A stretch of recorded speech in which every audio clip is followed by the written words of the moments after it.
మిత్రమా, ఒకరిని నువ్వు మోసం చేసినంత మాత్రాన పొందే ఆనందం క్షణికమే అయినా సరే, మరొకరి దగ్గర నువ్వు అంతకంటే ఘోరంగా జీవితాంతం బాధపడేలా మోసపోవచ్చు. అందుకే పెద్దలంటూ ఉంటారు కదా, తాడిని తన్నేవాడు వాడి తలను తన్నేవాడు ఇంకొకడు ఉంటాడు అని. ఎప్పుడు కష్టం వచ్చినా తెలిసిన వారికి చెప్పాలనిపిస్తుంది, కానీ కన్నీరు వచ్చిన ప్రతిసారి మనసుకు నచ్చిన వారికి మాత్రమే చెప్పాలి అనిపిస్తుంది. మిత్రమా, జీవితంలో ఏదైనా సరే ఇవ్వడం మాత్రమే మన చేతుల్లో ఉంటుంది. అలాగే తిరిగి రావడం, పొందడం అనేది మన చేతుల్లో అస్సలు ఉండదు మిత్రమా. అది నమ్మకమైన మరేదైనా, ఆఖరికి ప్రేమైనా, చివరికి ఒకరికి అప్పుగా ఇచ్చిన డబ్బు అయినా. సెంటు పీలిస్తే మంచి వాసన వస్తుంది కదా అని తాగితే బలం వస్తుంది అనుకోవడం అమాయకత్వం మిత్రమా. అలాగే డబ్బు అవసరం తీర్చే వస్తువులు ఇచ్చింది కదా అని ప్రేమించే మనుషుల్ని కూడా ఇస్తుంది అనుకోవడం మూర్ఖత్వం మాత్రమే అవుతుంది. డబ్బుతో కొనే వస్తువులను కొనడం మంచిదే, కానీ డబ్బుతో కొనలేని వస్తువులను కూడా పోగొట్టుకోవడం మాత్రం అస్సలు మంచిది కాదు మిత్రమా. ఒక విషయాన్ని గుర్తుంచుకో మిత్రమా, మనం వచ్చినప్పుడు ఏమీ తీసుకురాలేము, పోయేటప్పుడు ఏమీ కూడా తీసుకొని పోలేము. పుట్టుక చావు మధ్యలో మిగిలేది మన మంచితనమే మిత్రమా. అందుకే అందరితో మంచిగా ఉండాలి. ఆ మంచితనమే మనల్ని కాపాడుతుంది. ఎందుకంటే ఒంటరిగా వస్తాం, ఒంటరిగా పోతాం. అది మన చేతుల్లో ఉండదు మిత్రమా. ఉన్నన్ని రోజులు నలుగురిని ప్రేమించు, ఒంటరితనాన్ని నవ్వుతూ జయించు, నీకున్న కష్టాలన్నీ కూడా ఆనందంగా ఓడించు. చివరికి నువ్వు చెక్కు చెదరని స్థానాన్ని సంపాదించుకో మిత్రమా.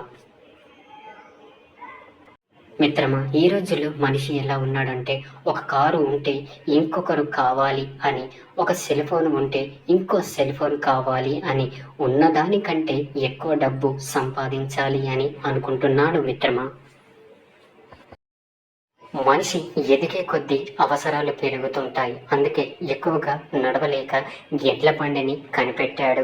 అది సరిపోదని కారు కనిపెట్టాడు. ఆ తర్వాత వేగం సరిపోదని ఏరోప్లేను, బుల్లెట్ ట్రైను దాకా వెళ్ళాడు. కానీ మనిషి ఏది కనిపెట్టినా, ఏది ఎక్కినా సరే, చివరికి దిగాల్సింది నేల మీదనని, నడవాల్సింది కాళ్ళతోనేని మిత్రమా. ఇదే జీవిత సత్యం మిత్రమా. మీరు దేన్నైనా సరే కోరుకుంటే దాన్ని పొందే వరకు మీ ప్రయత్నాన్ని అస్సలు ఆపవద్దు. ఎదురు చూడడం కష్టంగానే ఉంటుంది, కానీ దానిని పొందలేకపోయినప్పుడు కలిగే బాధను భరించడం మరింత కష్టంగా ఉంటుంది మిత్రమా, కదటరా. మనం అదుపు తప్పి కింద పడిపోతే ఆదుకోదు ఈ లోకం. మనం అలసిపోయి కన్ను మూస్తే ఆపలేదు ఈ బంధం కూడా.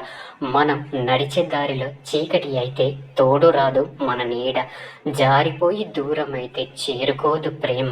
అందుకే మనని మనం నమ్ముకొని ముందుకు సాగిపోవాలి. ఈ జీవితంలో నారు పోయకుండా, నీరు పెట్టకుండా పెరిగేవి రెండు మిత్రమా. ఒకటి పొలంలో కలుపు, రెండు మనిషిలో అహం మిత్రమా. ఒకదాని వల్ల పంట నాశనం అయితే రెండో దాని వల్ల మనిషే నాశనం అవుతాడు. నెత్తికెక్కిన తలపొగరు దిగాలి అంటే ఒకటి డబ్బు అయినా పోవాలి, రెండు జబ్బైనా రావాలి. అప్పటి వరకు ఎవరు చెప్పినా వినరు మిత్రమా. అర్థమైందనుకుంటా. మనం ఇతరులకు చేసిన సహాయాన్ని గుర్తుంచుకోవడం వల్ల అహంకారం పెరుగుతుంది. మనం ఇతరులకు చేసిన సహాయాన్ని గుర్తుంచుకోవడం వల్ల వినయం పెరుగుతుంది. చెప్పుకోవడానికి రెండు సహాయం చెయ్యకు, చేసిన సహాయాన్ని ఎప్పుడు కూడా చెప్పుకోవద్దు. డబ్బు ఎంత నలిగినా దాని వాల్యూ మాత్రం తగ్గదు మిత్రమా. మనం మంచోళ్ళమైతే ఎవరు ఎన్ని నిందలు వేసినా మన యొక్క వాల్యూ తగ్గదని గుర్తుంచుకో మిత్రమా. కానీ నీ దగ్గర డబ్బు ఎక్కువగా ఉందని అస్సలు విర్రవీగొద్దు మిత్రమా. నువ్వు పోతే కాల్చేది కట్టెల మీదనని నోట్ల కట్ల మీద అసలే కానే కాదు. నీ ప్రాణమే శాశ్వతం కాదు, మరి నీకున్న డబ్బు ఎంత? అక్రమ సంబంధం అంటే 10 నిమిషాలు సుఖపడడం కాదు మిత్రమా, పచ్చని జీవితాలు నాశనం అవ్వడం, ఆనందంగా ఉన్న కుటుంబాలు రోడ్డున పడడం. ఒక అమ్మాయి శరీరాన్ని కోరుకునేవాడు ప్రతిరోజు తీపి తీపి కబుర్లు చెప్తాడు. అది ఒక అమ్మాయి మనస్సుకు కోరుకునేవాడు తనతో ఎప్పుడు కూడా గొడవ పడుతూనే ఉంటాడు కాదంటారా? ఎన్ని గుడులు తిరిగినా తల్లి లాంటి దేవత దొరుకుతుందా? ఎన్ని సినిమాలు చూసినా తండ్రి లాంటి హీరో దొరకడు కదా. అమ్మ నాన్న ఉంటే బంధం తెలుస్తుంది, అమ్మ లేకపోతే బాధ తెలుస్తుంది, నాన్న లేకపోతే బాధ్యత తెలుస్తుంది. ఇద్దరు లేని రోజు బ్రతుకంటే ఏంటో తెలుస్తుంది మిత్రమా. తండ్రికి కొడుకు మీద ఎంత ప్రేమ ఉన్నా తిడుతూనే పెంచుతూనే ఉంటాడు. ఎందుకంటే తన తర్వాత కుటుంబ బాధ్యతను మోయాల్సింది తనే కాబట్టి. తండ్రికి కూతురు మీద ఎంత కోపం ఉన్నా ప్రేమగానే పెంచుతాడు. ఎందుకంటే అత్తారింట్లో ప్రేమను పంచాలి కనుక. అర్థమైందా? కడుపులోకి వెళ్ళిన విషం ఆ మనిషి జీవితాన్ని మాత్రమే నాశనం చేస్తుంది మిత్రమా. కానీ చెవిలోకి వెళ్ళిన విషయం ఎన్నో బంధాలను, అనేక జీవితాలను నాశనం చేస్తుంది. అందుకే తప్పుడు మాటలు చెప్పడం ఎంత తప్పో, చెప్పుడు మాటలు వినడం కూడా అంతే తప్పు. మార్కెట్లోకి దొరికే గ్యారంటీ లేని వస్తువునైనా నమ్మొచ్చు కానీ పైకి మంచిగా మాట్లాడుతూ లోపల కుళ్ళు కుతంత్రాలు పెట్టుకొని జీవించే మనిషిని మాత్రం ఈ సమాజంలో అస్సలు నమ్మకూడదు మిత్రమా. జీవితం ఆశతో కాదు, కసితో, కోపంతో బ్రతకాలి. ఇక్కడ బ్రతకాలంటే యుద్ధం చేయాలి మిత్రమా, పోరాడాలి. భయపడినా బాధపడినా మన జీవితం మనల్ని ఈ ప్రపంచం నుంచి దూరంగా విసిరి పారేస్తుంది. మీరు దేనినైనా కోరుకుంటే దాన్ని పొందే వరకు నీ ప్రయత్నం అస్సలు అబద్ధం మిత్రమా. తన శక్తి మీద నమ్మకం ఉన్న వ్యక్తి ఒంటరిగా నిలబడతాడు. నమ్మకం లేని వ్యక్తి గుంపులో నిలబడతాడు. నీ గొప్పతనం ఖరీదైన బట్టల్లో కాదు, ఖరీదైన బైకుల్లో కూడా కాదు. నీ పేరు చెప్పగానే ఎంతమంది మోకాల్లో చిరునవ్వులు కనిపిస్తాయో అది నిజమైన గొప్పతనం మిత్రమా. మనిషిలా అందరూ బ్రతుకుతారు, కానీ మంచి మనుషుల కొందరే బ్రతుకుతారు. కుళ్ళిన కూరగాయలతో చక్కటి విందు భోజనం ఎలా వండలేమో, అలాగే మనసు నిండా చెడ్డ ఆలోచనలు పెట్టుకొని దేవుణ్ణి ఎంత ప్రార్థించినా ఆయన అనుగ్రహం ఎప్పటికీ కూడా పొందలేం మిత్రమా. ఎన్ని తప్పులు చేసినా పాపం పండే వరకు శిక్ష పడదు. విధిరాతను ఎవరు కూడా తప్పించుకోలేరు మిత్రమా. చెడ్డవాడు ముందు ఎన్ని సుఖాలు అనుభవించినా, ఎంత ఎత్తుకు ఎదిగినా చివరికి పాతాళంలోకి జారి పతనం మూట కట్టుకుంటాడు.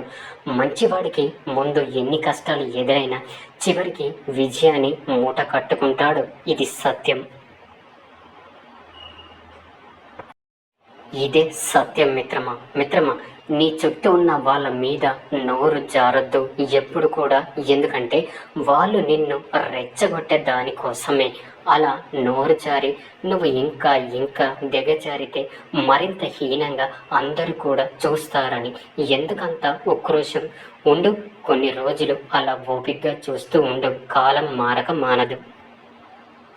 వాళ్ళ జాతకాలు బయటపడక మానవు. ఇప్పుడు తెలుస్తుంది వజ్రమేదో గులకరాయి ఎవరు.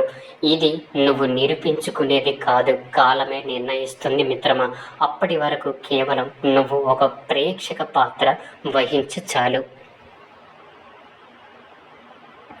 మిత్రమా, తమ శరీరాన్ని చూపిస్తూ ఇదే అందం అని భ్రమలో బ్రతికే ఆడవాళ్ళు ఉన్నంతకాలం ఎంతోమంది మగవాళ్ళ జీవితం నాశనం అవుతూనే ఉంటాయి కాదంటారా?